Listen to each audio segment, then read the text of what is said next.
Hi everyone, thank you for joining me to another episode of the LIDOM Report. I'm Arving Gonzalez, and in this episode number 14, we're gonna talk about what happened in the last week in the Dominican Baseball League LIDOM, and a lot have happened. We finally have had a bunch of games. Reminding you that the previous week we didn't have a lot because of rain suspensions, and this week there was a big rain in Santo Domingo last Friday, but like in the whole week only 4 games were rain out, so that's a big improvement.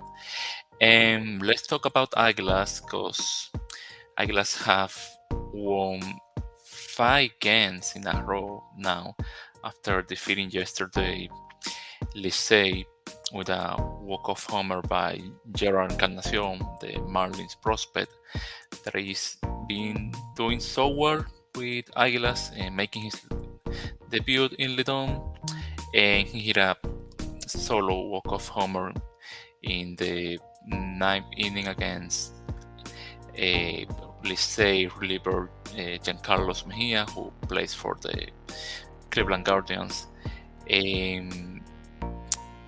It's been a great addition to Águilas, Águilas were struggling offensively in the last week before getting into that hot streak, and the improvement the Águilas has had in the last 5 games are in big part thanks to Gerard Encarnacion. They are only behind Licey in all the offensive numbers for teams, and yeah, their starting pitcher has been great, going deep in the games.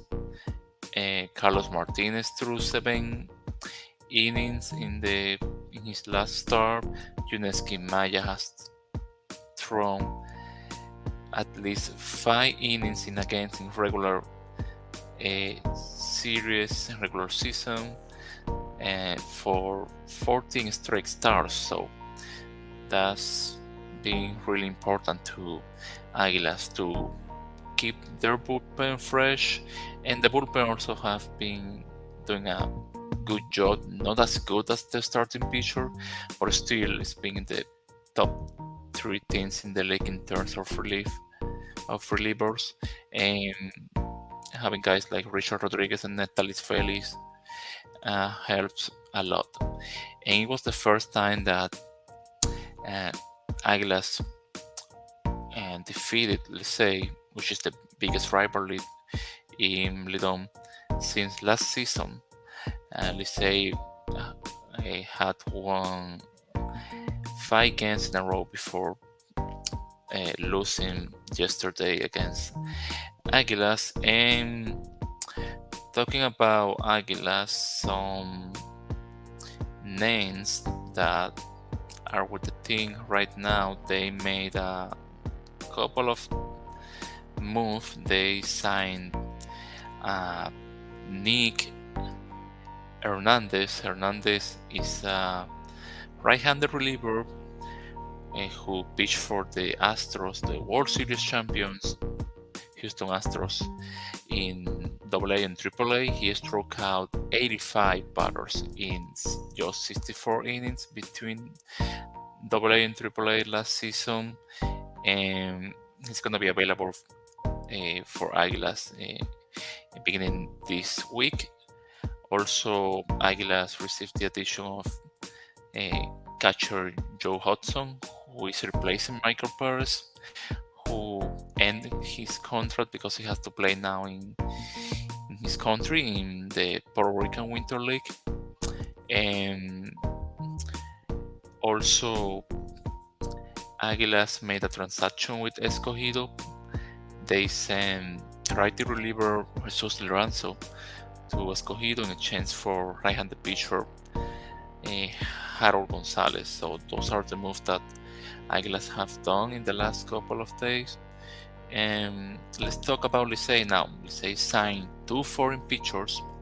Aaron Brown, who is 32 years old, is a lefty reliever who pitched in the Oakland organization in AAA and this past season, and he's replacing the also lefty reliever James Jones, and also they signed Brody Corner, who is a 29 years old starting pitcher. He's a righty who was with the White Sox in AAA this season, and then he went to the Mexican Summer League with the Colotes of Dos Laredos. And also with Licey, he received a great addition. And I'm talking about Oneil Cruz, who joined Licey last Friday. He's gonna be playing in the parallel league to get ready. The parallel league is basically a LIDOM version of extended spring training, in other words. And yeah, that's going according to the Licey general manager plan, as he said. And who knows, maybe later in the week he can join the team. And it's also kind of the things that happens in Lidon. Oneil Cruz was talking and telling that he wants to play against Águilas because he wants to hit hard against them. And then last Saturday, Framber Valdez was interviewed by a colleague, John Sang, and Framber Valdez was telling that he's planning to pitch with Águilas this season, and also basically sending a message to Oneil Cruz. And what Framber Valdez basically says was, I'm going to play with Águilas, I'm not going to Santo Domingo, which is the capital, to waste my time with. He won, and he also said that this is talking too much, that in baseball you don't talk that much, you rather not talk, you do. And also he said to Cruz, like, I haven't seen what you have done, or what you have done haven't been a big thing. Take care of Valdez, I'm going for you. That's basically what the message is sent to Cruz, and that's good. That brings kind of showtime to the league, kind of a spectacle. And let's see if that happens. Like Valdez is coming from his best season in MLB. He threw over 170 innings in the regular season, and also in the postseason he threw over 25 innings. So let's see if he can pitch in Lidon. That would be great, and to see that matchup against Oneil Cruz. And let's say made something big in the week. They threw a no-hitter last Tuesday against the weak Toros, and it was the 10th no-hitter in Lidon history, and it was a game that Licey won 2-0.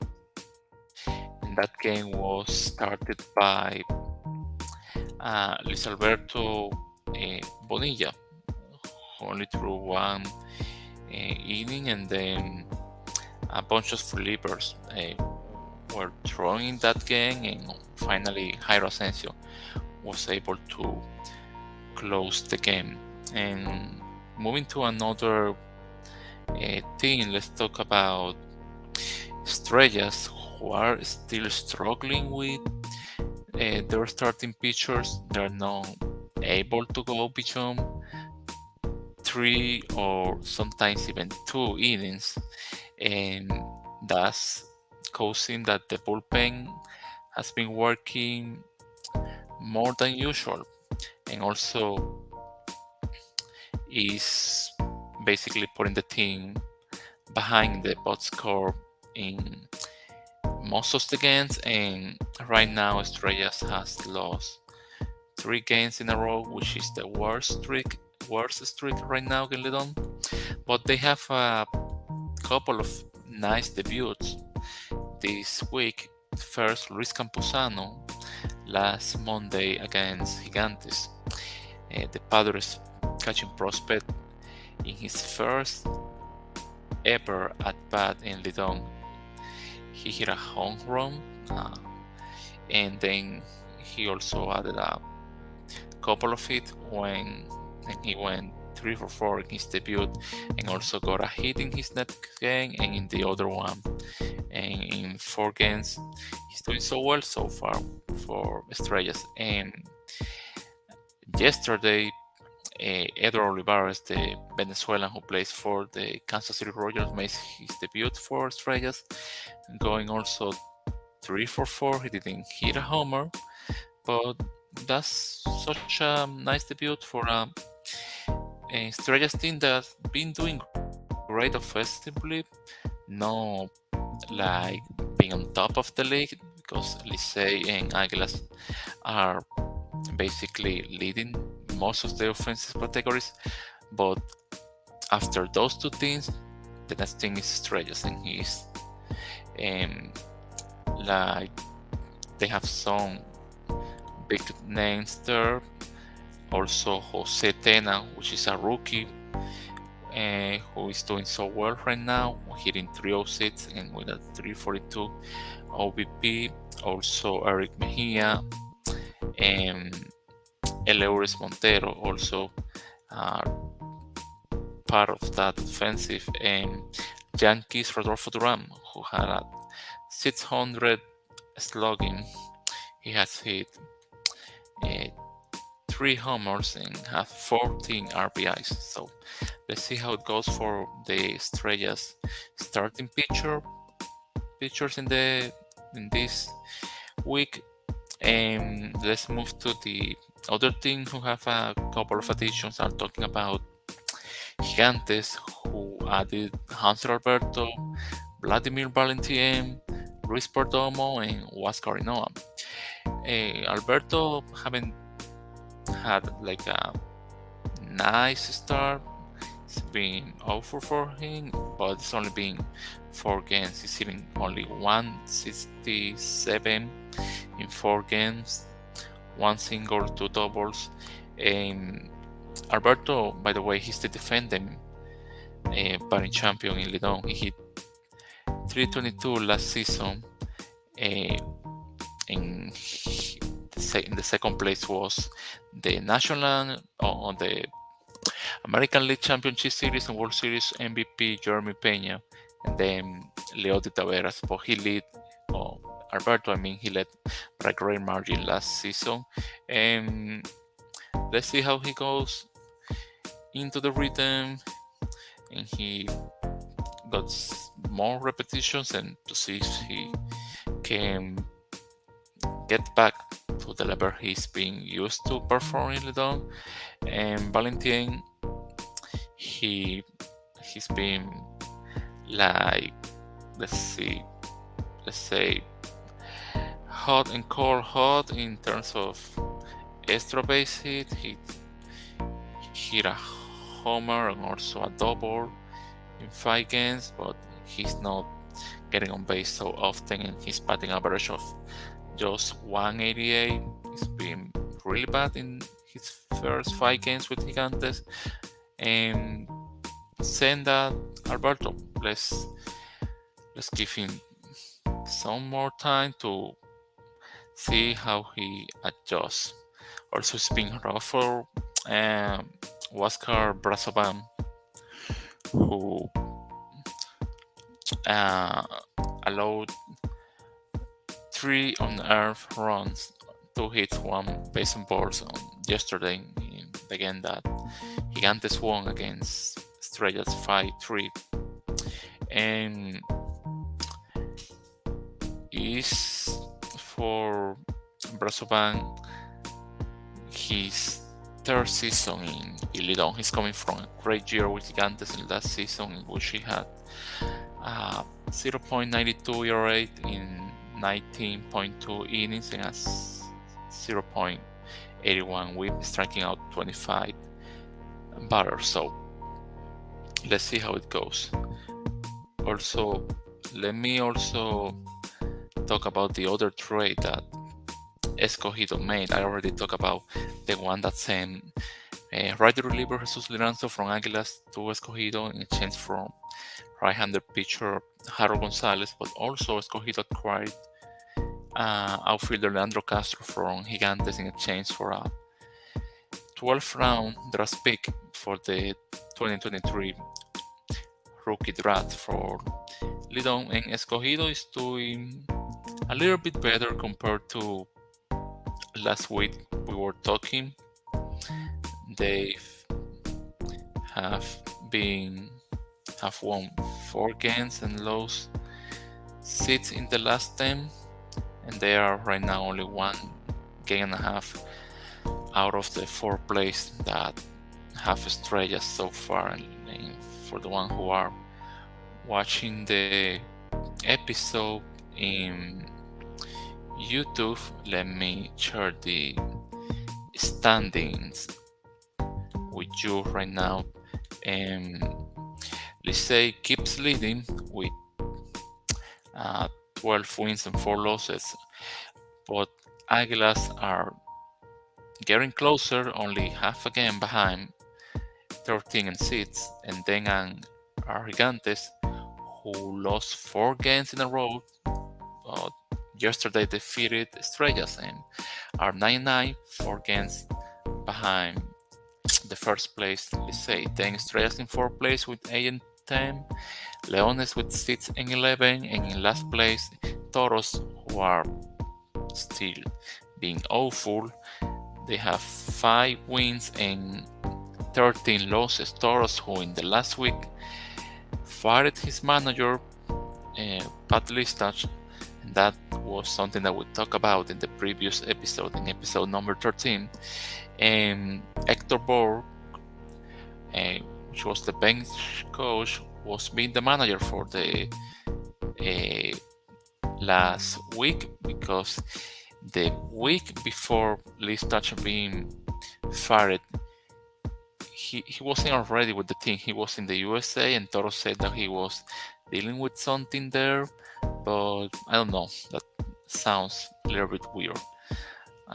To me, it's like he already was fired, and then Hector Borg was being the interim manager while Toro find the replacement, which was Andy Barkett, which was managing Águilas 7 seasons ago, and they hired Barkett in big part because of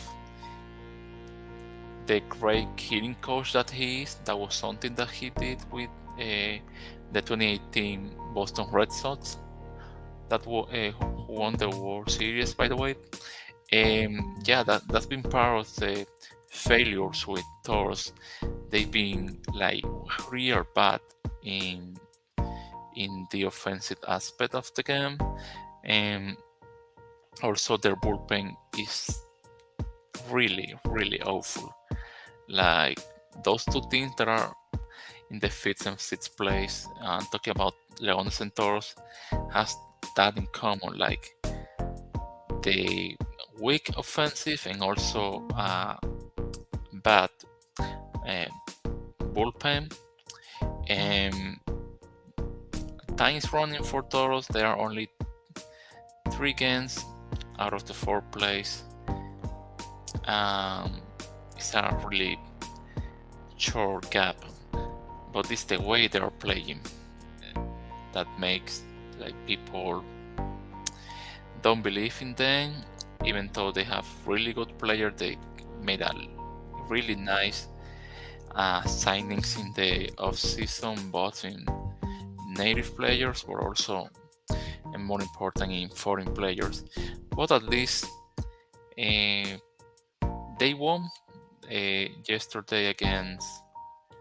Uh, they were playing against uh, Escogido in Stadio Quisqueya, and they won 5-2. And addition that made his debut with the team last week, Brian De La Cruz, Marlins. Brian De La Cruz hit 3 for 5 with 2 doubles, 1 run scored, and that was part of the team for Toros. Oh no, I'm talking that game the Escogido won. The game I was talking about Toros was last Saturday, which they won against Gigantes, but yesterday they lost against Escogido. And yeah, Jesus Sanchez was also another player who joined the team and the previous week, but there are a bunch of players there that are not performing as expected, like Jamaica Navarro, Addison Russell, and also Christian Adames, who joined the team last week, also is not doing well. Allen Hanson. Most of those guys are, to not say all, are struggling. Esteury Ruiz also is one of them. And yeah, for Escogido, things are going slightly better. Um, Yesterday was Sandro Fabian who hit a 3-run homer in the bottom of the fifth to put the game 5-2, and that was the way it ended. And Escogido kept having great starting pitcher. Yesterday was Humberto Mejia who threw another nice start. Only 2 runs and 5.1 innings and 5 strikeouts. And the hitters are doing better, especially batters like Adelin Rodriguez, Sandro Fabian, and also they have a new addition, Justin Bird, and he was playing in the left field in yesterday's game. And let's see how it goes for Escogido in terms of not only the heroes but also the relievers, which was also another part who was really bad in the first 10 games. And like yesterday was great. The 3 relievers, Javi Guerra, Gerson Bautista, and Elvis Peguero, threw 3.2 scoreless innings, only allowing 3 hits, and just expect how things going for them. And also let's talk about the leaders right now in some of the categories, and this is courtesy of baseballdata.com, which is one of the best websites, it's not the best in terms of stats. So Licey, Eli De La Cruz keep leading in batting average with 340, and then is Águilas and Neuri Tavares, and Gigantes Henry Rute with 327. And then in RBIs is Ronnie Mauricio, who has 15 RBIs, and in stolen bases, Neuri Tavares and Tito Polo, also Ronnie Mauricio. The 3 of them have 6 stolen bases. And in terms of home runs, Michael Perez, who is not playing longer in LIDOM, and Wonder Rio has 4 each ones. And also in the pitching stats, Carlos Martinez have 3 wins, and the leader in ERA is Mil Rogers with 0.55. Martinez is also leading LIDOM in strikeouts with 20, and Richard Rodriguez, also from Águilas, is leading the closers with 6 saves. So this been basically all for today. I'm gonna try to make another episode in the middle of the week, and I hope you have a really nice week, a really nice beginning of the week, and you can remind you that you can listen to the podcast in Spotify and also on Apple Podcasts. And also you can watch the episode on YouTube. Thank you for listening and or watching, and I'll see you in another time.